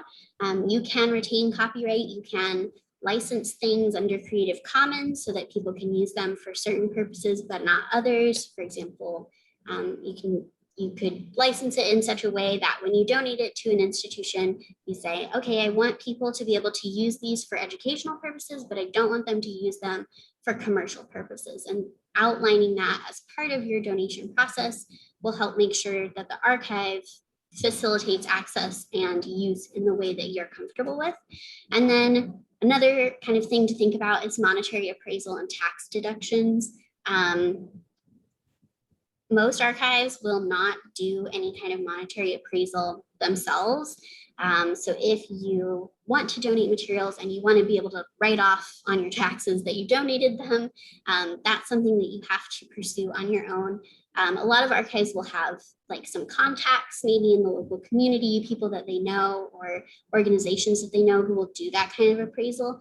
But because it's a conflict of interest, most archives will not do it themselves. And finally, I think this is the last slide, paperwork. So Virginia's talked to you a little bit about some of the similar types of paperwork that go into oral history interviewing. If you're going to donate any kind of archive to an archive, you're going to have to fill out some paperwork. Generally, this is a deed of gift, and this is the formal and legal agreement that documents the transfer between the donor and the repository. So this is the legal document that transfers the ownership and rights of the donated materials. Okay, and that is the end of my piece. I'm gonna go ahead and stop sharing because I can't see anyone when I'm sharing, but I'm happy to answer questions if you have questions. I know that was like a lot of information in a very speedy delivery.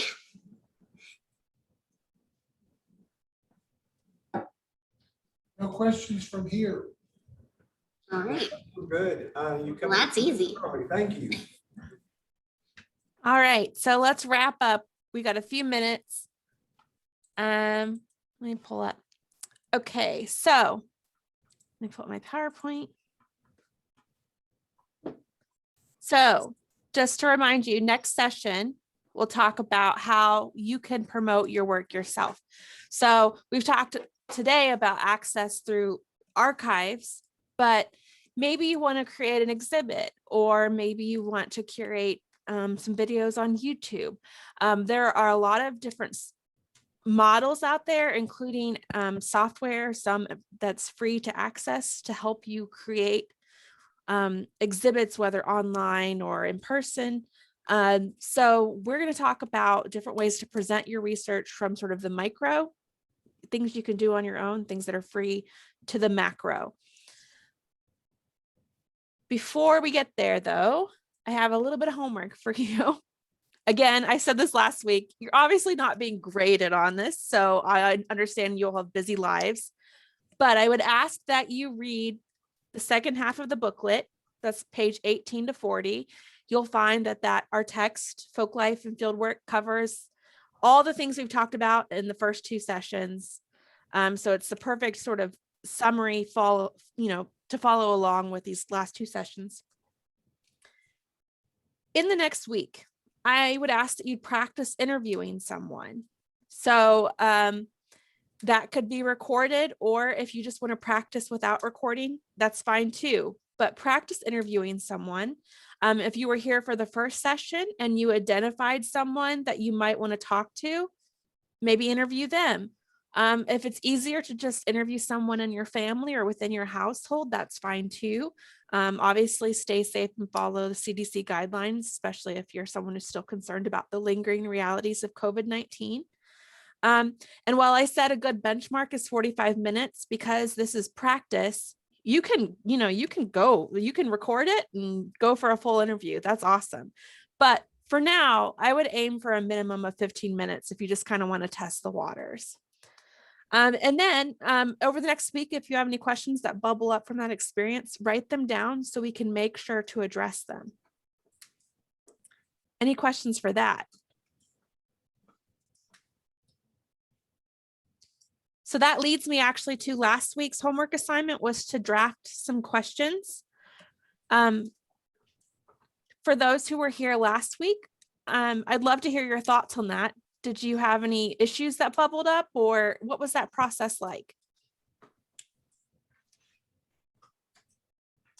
Well, getting more specific was the thing that I had to think about the most, excuse me, most, to not be too general. And that part, I'll have to say, usually bubbles up more in the interview itself. So when you write your questions, they generally are pretty open-ended. The specifics are when you're in the throes of the interview and someone maybe doesn't provide an answer that's quite clear, or maybe they reference an acronym, or maybe they reference the size of something, but because it's audio, you can't see what that looks like. That would be your place to follow up with specifics. So I think it's okay if your written questions are still rather broad. I think that's okay. Did anybody identify someone they'd like to interview? What, it doesn't necessarily have to be for this next homework assignment, but just someone they think should be interviewed.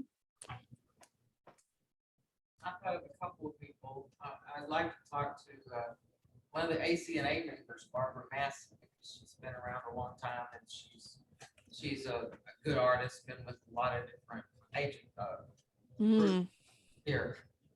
And from a cultural standpoint, she would have the artistic creativity side. Absolutely. Absolutely. Anyone else? I don't necessarily have the contacts in the community, but I was kind of thinking along the lines of interviewing graduates at the high school, because I was, of course, looking at it through the teacher lens. How can I get students involved? Yeah. That would be a space for bonding that we could have between students and community members. I love that. And that's like what we talked about last week, right? I think there's a tendency to assume that you interview people late in life only. And because maybe they're the only people, I don't know, maybe there's this assumption that maybe people sort of later in their lives have experiences that are worth documenting more than younger folks. But I think there's value in documenting at any age, because you could also interview the same person at different stages in their life, and they're going to tell you different things, because things mean differently to you at different ages. You have different priorities, different value, you know, it's valuable. So I think that's really exciting to catch that high school age, and it's a good exercise for them too. Especially this year with the COVID problems, you know, the restrictions on the Yes, being so different. absolutely. Absolutely. And that goes back to our point last week about contemporary collecting, right? It's really important to collect while we're in the midst of experiencing things too, because the way memory works over time, the details kind of collapse and fade away. So when you're even for something like that, you know, asking someone about what COVID-19 was like 20 years ago is going to be a very different interview than asking someone what it's like now. And in fact, we've been doing an oral history project on COVID-19. The interviews even today are very different than they were last April. It's just some of the things that were really new to us then, we're already just really used to. So You could even interview local medical professionals too. yes, yes. You know, with their take just on what happened here in our community, not necessarily everywhere else. Absolutely. Absolutely. Virginia, it's 8 o'clock. Before we wrap up, when you're finished, can I just say a few words? Absolutely. Unless anyone has any other questions or thoughts on the homework assignment this last week, you can also reach out to me one-on-one if you'd like. Let me just say before we wrap up, because some of you haven't been here before. So let me outline the reason why we're doing this Community Scholars Program. And let me also just summarize what the grant is. So the Virginia is leading, this is a pilot program, the Community Scholars Program that Virginia is leading. This is our second session. We have one more on next Tuesday. This is the first one in the state. She's also just gotten a grant from the NEA to do this in other communities across the state. So for those of you who weren't here last week, this is the first type of Community Scholars Program. And the idea is really to get us thinking about these issues that Virginia and the team have outlined. But let me step back to say what the NEA Our Town grant is that Cherokee Village got and why we're here. and what we're doing in the next year. So with the NEA Our Town grant, it's a $100,000 grant that we got for the city of Cherokee Village to really dive into what's called an asset mapping process, which is a first step, cultural asset mapping process, which is the first step in a comprehensive master planning process for the community of the Cherokee Village. It's for us to really dive deep into what is Cherokee Village, what makes Cherokee Village, where are we today, where do we want to go? And it's a really interesting way to do master planning. Most of the times, communities do master planning and they look at streets and roads, they look at houses, they look at commercial development, they look at engineering, they look at hard planning things, city codes and zoning. We're approaching it in a very different way, and we're looking at what are our cultural assets here: the land, the people, the traditions, the history, the architecture, the development, the history. And in doing that, we wanted to really go back and look at, even before the village started in 1954, to what was here and the land that was here. And it was shaped by the Native Americans, by the Ozark pioneers, by the camps that were here 100 years ago, the Boy Scout, the girl camps, and then the mid-century development that started here in the 50s and 60s. And we're looking back to say, okay, how did all of that shape the development of the village? Where are we today and where do we want to go for the future? So this Community Scholars Program is just one small piece of a bigger grant that we're working on for the year. And so I just wanted to kind of give the context. Why are we doing this Community Scholars training? It's a pilot. It's a part of the grant, the bigger grant that we're doing. And it's to get us to start thinking about interviewing people in our community. How do we document our history? How do we archive our history? And so some of you are jumping into it from the beginning, and I just want you to understand kind of the bigger context. Does that make sense for everybody? It does. Okay. Yes. Good. Have you seen the CALS Encyclopedia of Arkansas, CALS? That's a very interesting resource of information about where this area came from. Yes. Yeah. There's a lot of there's a lot of work that's already been done. And so we're pulling from some of the work that's already been done, but we also want to create some new archive and some new material. And one of the things that came out of the last session that we had, and just to close the loop on this, we are bringing Rachel Reynolds here, and I got a call from Darlene Wilson this morning about possibly teaming up with the Historical Society, or the Hardy History Association, and this grant to deliver that program. Oh, no. So we're looking at possibly doing that in August. But we sent out a message to the full Our Town grant team. So we're looking at doing one session on Arkansas Traveler. We're going to do probably a day and a night deal on the camps. So Old Kaikima, Cedar Valley, Miramichi. We're probably going to do one whole day session just on Ife Jones architecture.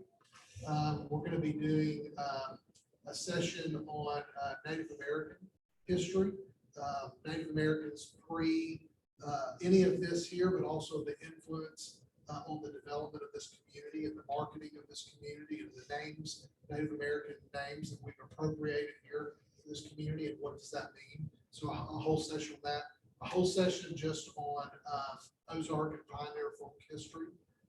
That'll tie into the Arkansas Traveler piece. What else? On the camp history piece, we're going to actually pull in campers, some of the old alumni from the different camps. But those are going to probably be planned for August, September, October, November. So we're planning those out now. So I just wanted you to know that this is all kind of part of what we're doing. Next Tuesday, I wanted to mention a couple of things. Next Tuesday, Monday, Tuesday, Wednesday, our big partner on this grant, the University of Arkansas Community Design Center, the director and one of his team members will be here 3 days in the community. We're probably going to set up an asset mapping exercise next Tuesday from 4 to 5:30, probably in this room. And then we'll go to the other room to do our last session on the community scholars program from 6 to 8. So if you see that advertised, they're gonna be on the ground next week. We're gonna be taking them around the community. They're gonna be looking at assets. And we'll probably have a session just with them preceding our community scholars program next Tuesday. Sorry, Virginia. No, that's great. And And while you were talking, it occurred to me just again to point out the link I shared with you all at the beginning, and we can email this out, but it has all of our contact information. And like I said, here's the, all the handouts per session. But I wanted to point your attention to the further resources too. So like, for instance, Kara was talking about archival supplies. We have a section on guides for purchasing archival supplies. So we've got a whole bunch of resources on here too that we won't cover in this course directly, but are there for you to have. So yeah, that's it. Thank you all so much for being here. I know it's late on a weekday evening, so I really, really, really am so thankful to you all for your enthusiasm and participation. So thank you all. Thank you. Have a good evening. We'll see you next week. Bye, Jonathan, I have a question. Yeah. I'm talking about archiving and the materials and things. Are you gonna have a place to centrally archive that here or? So one of the goals for this grant is because we're going to have a ton of material when this is over, new material. And one of the things that we'll see next week is the Community Design Center is actually designing maps that can be exhibit quality maps. There's going to be a whole thing on the Arkansas Traveler. There's going to be a whole thing on Native American history here, on the Cooper development phase, Ife Jones. So they're building these out, and one of the things we're going to see next week with them is how they're designing that and us giving some input to that. So the maps will be here. So all of this material will ultimately, when we end, will be the community's material. It probably makes the most sense that the stuff that's Cherokee Village specific will live on at the Cherokee Village Historical Society. But part of this grant is thinking about what does that look like? So the Historical Society doesn't have a website, for instance. So really it makes the most sense for us to figure out a way to digitize all of this so that when I'm long dead and gone and all of us are in this room, that material will be preserved. I talked to Darlene today.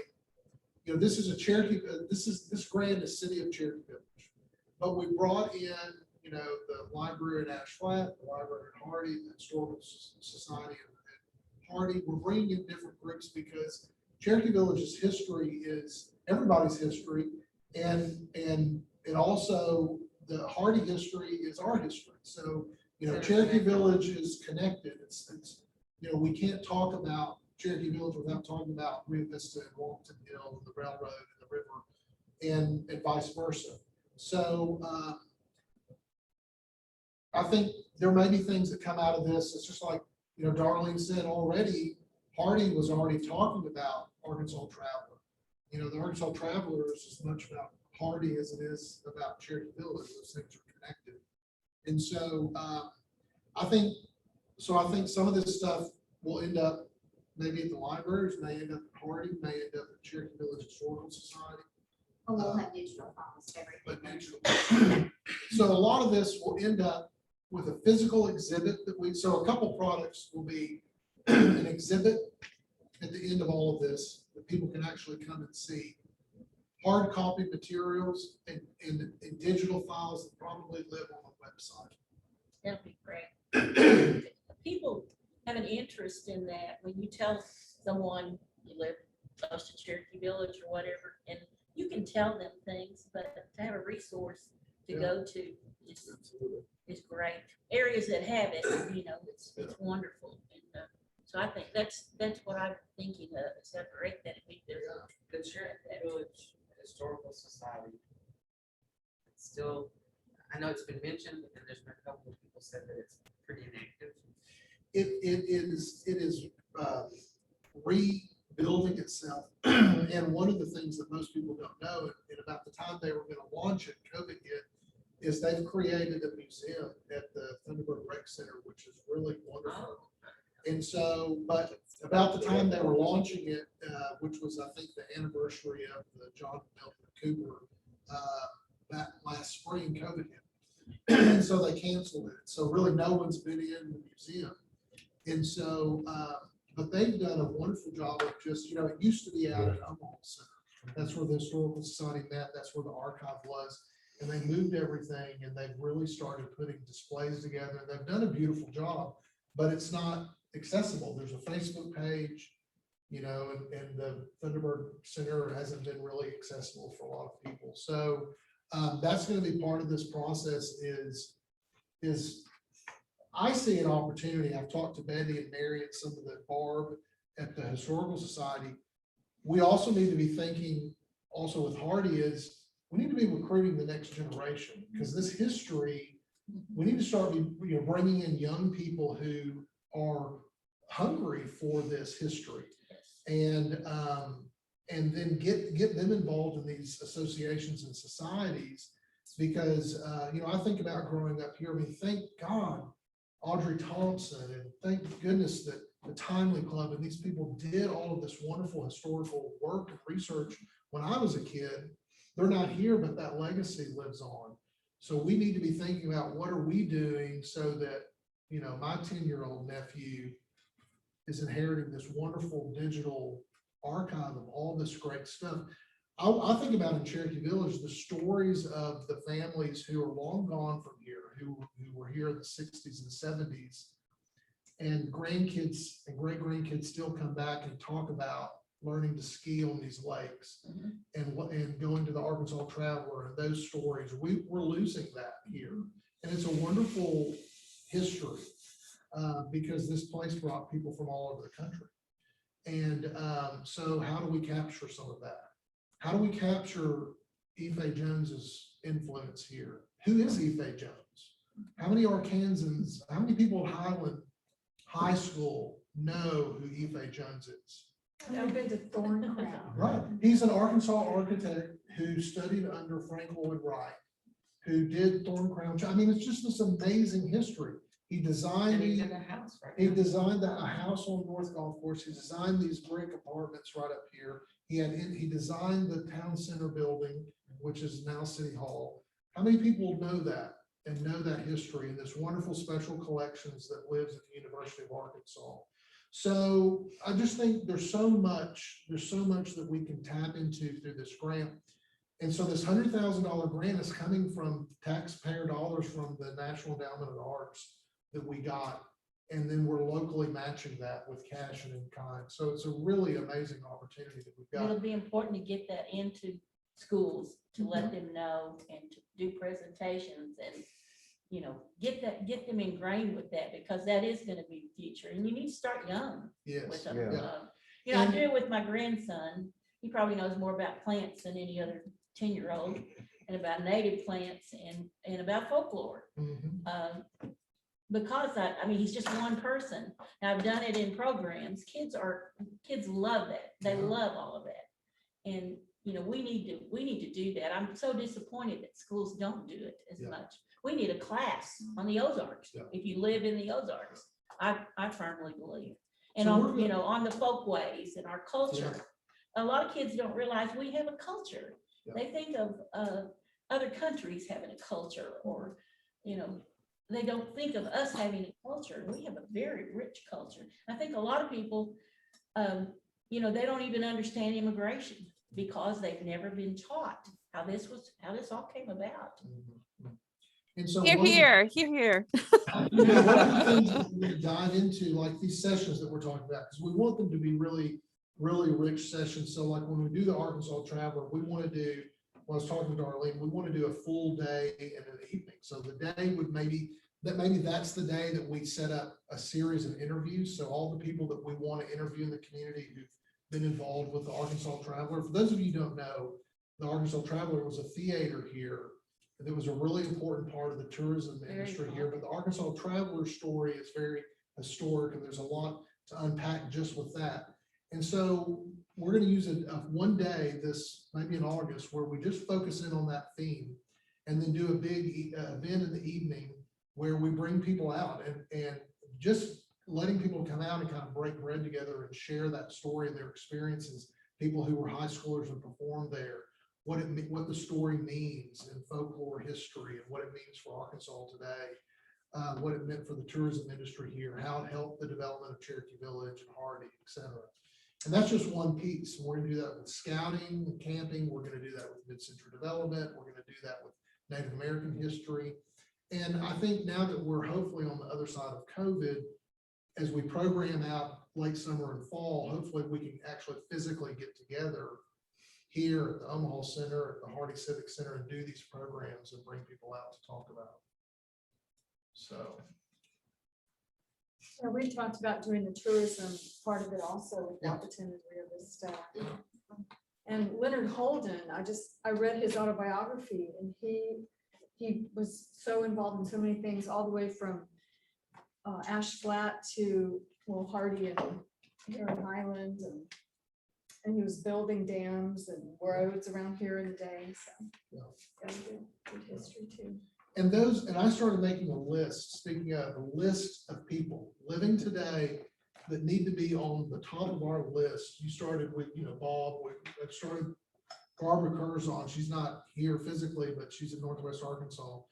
People that are living today that we need to say in the next months, those are the people that we need to be interviewing and start figuring out how we're going to do that over the next 6 months.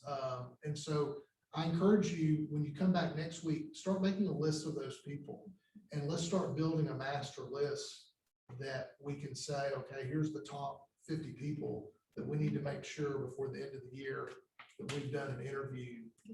Yeah. I had started recording Bill a few months back before we even, before I even knew about this, because I was so concerned, because he does know so much. He's 80 years old now, but he knows so much about this area and when Cherokee was developed, and Hardy and Ash Flat. He went to both schools, and he saw all this develop and lived at Cedar Valley. And so I of course, I'm not getting permission from him because he's my husband. He's a lot more candid if he doesn't know I'm recording it. So I have a digital recorder and I do recording. And it's really neat. I played it back. I mean, I love hearing it. He's on the list here. So. Yeah, I told him, I already warned him. Good. He's warmed up. Yeah. He's warmed up. Y'all, thank you so much, because we know your time is really valuable, and this is a tedious process, but I'm just so excited we're doing it, because I think it's going to lead to so much, and it's wonderful. Next week, I'm so excited about Steve and Trey coming to town, because they've never been here before, and we're going to get to show off things that really, they're going to stay at the little Ife Jones house that booked in. And the woman who owns, so the new couple that have bought the little Ife Jones house, they live in St. Louis. They're both architects. And she's a graduate of the University of Arkansas School of Architecture. Oh, wow. So when I called her, she was like, I am so excited. So they're going to stay there at the house. And so they're excited, and I'm excited to show them, because, we take for granted so much of what's around here because we look at it every day. And so I think it's going to be fun to have them here, and we'll stay tuned. We'll post what we're going to do for next Tuesday while they're here. And they're going to bring some really neat materials, what they've put together. I mean, we've just been on Zoom meetings with them, and it's been like so cool to look at the timelines, the maps and things they've put together just in draft form. So I'm excited, and I know tonight was a lot of nuts and bolts, but before we go out and we start getting excited and recording things, we just want to make sure we're all on the same page about how that process needs to happen. And we'll be definitely storing everything on a Google Drive to start with before we decide where paper materials go before they start getting dished out places. But Good. Thank you all so much. Good night, everyone. We'll see you next Tuesday. Yeah. Well, Michael. See you next week.